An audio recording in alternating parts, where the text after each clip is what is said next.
Bonjour à toutes. Alors, quand vous me questionnez à propos du temps, Valérie, pendant combien de temps, pour combien de temps j'en ai, combien de temps ça va prendre, etc. Ce genre de questions, on le reçoit très souvent.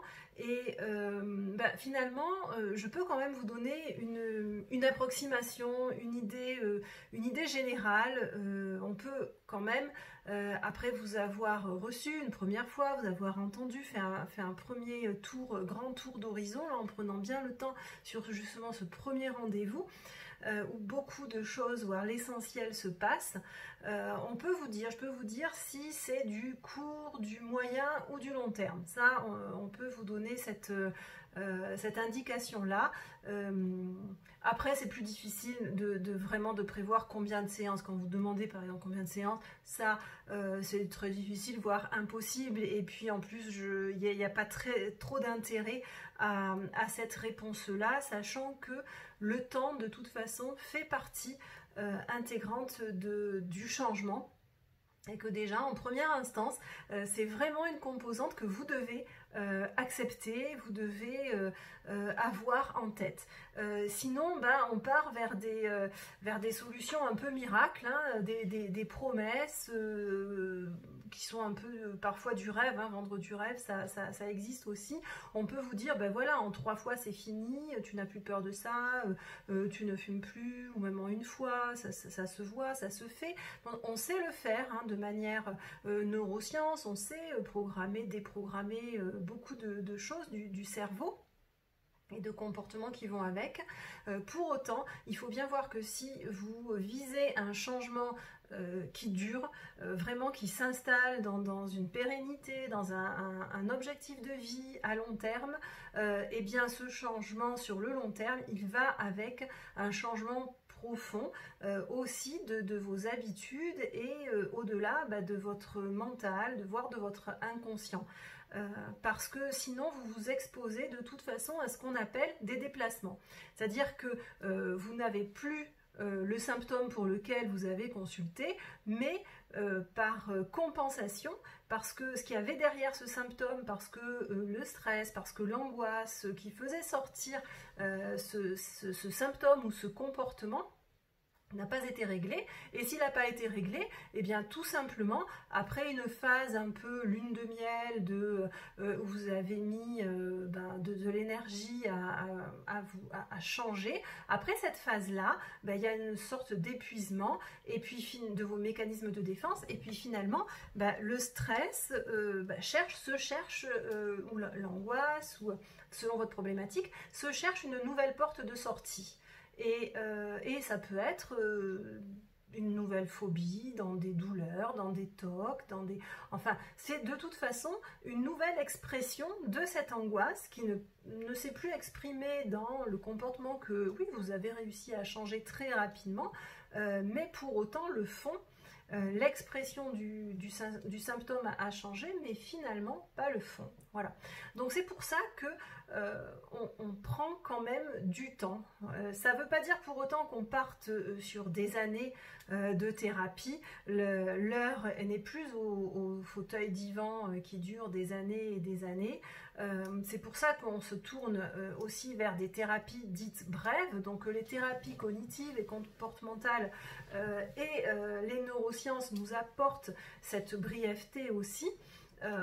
Et dans la durée, hein, sans déplacement. Le fait de joindre les deux, le comportement, la thérapie comportementale avec l'analytique, permet de ne pas créer de déplacement.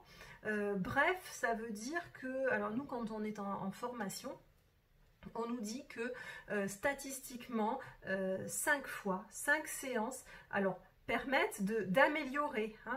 On ne parle pas forcément de liquider le symptôme, de guérison, d'un état de stress, etc. On permet déjà une bonne amélioration. Et ça, par contre, vous devez bien le garder en tête, cette rapidité quand même, hein, cette brièveté. Ça doit être pour vous un élément de repère, de guide, ça doit quand même être amélioré rapidement. Si ce n'est pas le cas, il faut en faire le retour en séance, parce que c'est peut-être qu'il y a des choses à changer, peut-être des malentendus, peut-être une méthode à affiner, ou peut-être autre chose qui vous convient mieux. Mais voilà, quand on commence une thérapie dite brève, il faut que ce soit bref pour le coup, que en tout cas les améliorations arrivent brièvement. Ensuite, un autre point, c'est que souvent, vous avez, je sais pas, 20 ans, 25 ans, 30 ans, 40 ans, 50 ans et plus d'un certain fonctionnement. Et donc, ce fonctionnement, il est là, il vous a fait évoluer aussi dans un certain sens, il vous a construit, il vous a formé, formaté, et on ne peut pas changer comme ça des années et des années de fonctionnement directement en un claquement de doigts. Ça serait pas sérieux. Voilà, ça serait pas sérieux et pour vous contre-productif comme on l'a dit. Donc, voyez d'où vous venez toujours. Voyez les années et puis voyez le changement, et une manière de l'accepter, c'est aussi de passer par la case amélioration. C'est-à-dire que je suis là aujourd'hui, à cet instant, avec ce symptôme ou cette souffrance et ce comportement que je veux améliorer. Donnez-vous des objectifs étape par étape, ça peut être 2 étapes, 3 étapes, 4 étapes, en fonction de cet objectif final. Et puis, vous allez parler en termes d'amélioration.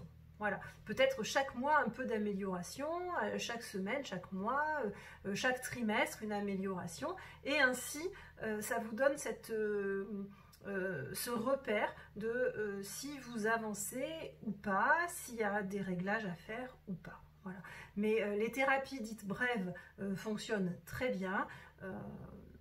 Mais voilà, c'est pas le claquement de doigts. Il faut prendre ce temps-là, parce que le psychisme s'est construit sur du temps, et le psychisme a besoin de ce temps-là aussi pour lâcher certaines choses et construire de nouvelles choses. Sachant que de toute façon, on ne lâche pas pour rien. C'est pas possible de lâcher et de se retrouver du coup dans le vide. Hein. Par définition, on attrape. Si on lâcher dans le vide, c'est pas possible, c'est trop angoissant. Donc il faut avant développer autre chose de plus sain, de plus sécure, pour pouvoir se poser dessus, pour pouvoir attraper ce sécure-là. Et là, à ce moment-là, ce n'est que là que vous pouvez lâcher ce qui pose problème, ce qui vous fait souffrance. Voilà. Donc j'ai un petit peu répondu à cette notion du temps rapide. Donc référez-vous à ça, court, moyen ou long terme. Alors court, c'est de quelques semaines à quelques mois. Hein. Ça dépend aussi de l'âge du symptôme, hein, de son degré d'installation au niveau de votre structure psychologique aussi, quel impact et comment ça s'est formé, et surtout à quel âge. Voilà, quand on remonte dans un peu dans toute cette étiologie là du symptôme, c'est ça qui va être révélateur aussi du temps qu'on mettra pour vous apporter une amélioration. Moyen terme, c'est quelques mois, un an, 2 ans peut-être.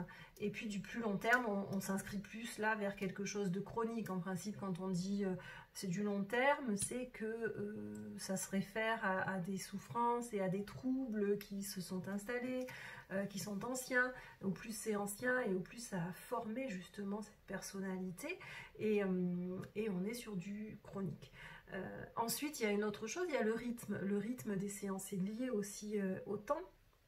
Alors autant au début, c'est bien de ne pas les faire trop espacer, donc une semaine si vous êtes en état de crise aiguë, de souffrance aiguë. Sinon 15 jours, je trouve que c'est bien, parce que 15 jours, ça vous laisse vivre beaucoup de choses encore, ça vous laisse expérimenter ce qu'on a dit, ça vous laisse mettre en pratique les exercices, quand on dit des exercices, ou des manières de penser, des choses à adopter. Ça vous laisse le temps de faire ça et de faire après un retour.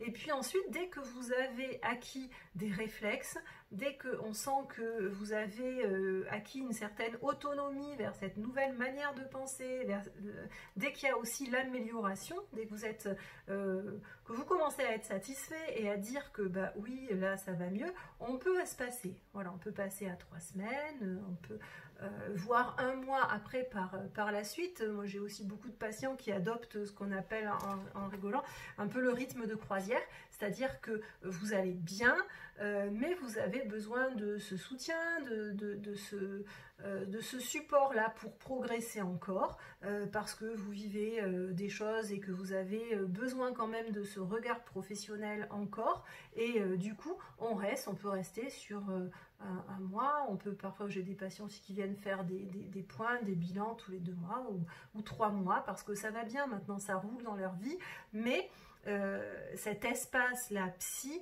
est un espace très particulier et d'écoute, de parole, d'échange qui est, bah, c'est ici, c'est dans ce lieu-là que se formulent les mots, les pensées. Et c'est pas forcément en famille ou avec les copains, les copines qu'on a ce genre de discussion. Et puis après, il y a toutes les situations, des personnes aussi qui sont dans des situations professionnelles, avec un stress ou des décisions à prendre, des choses comme ça, qui veulent cet espace-là.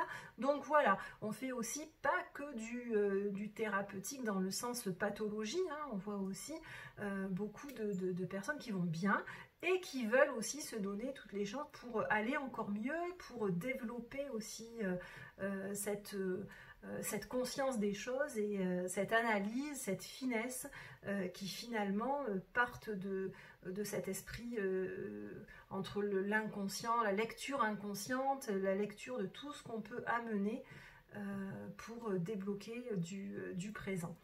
Voilà pour rapide sur le temps et sur toutes vos questions. Donc acceptez le temps. Vous avez des points de repère, il ne faut pas que ça dure des années.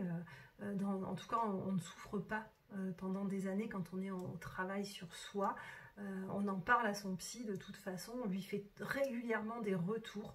De toute façon, le psy demande, moi je demande toujours le retour, comment vous vous situez, comment vous allez, qu'est-ce que vous en pensez, qu'est-ce qui fonctionne bien, et on avance comme ça. Voilà, à bientôt, au revoir.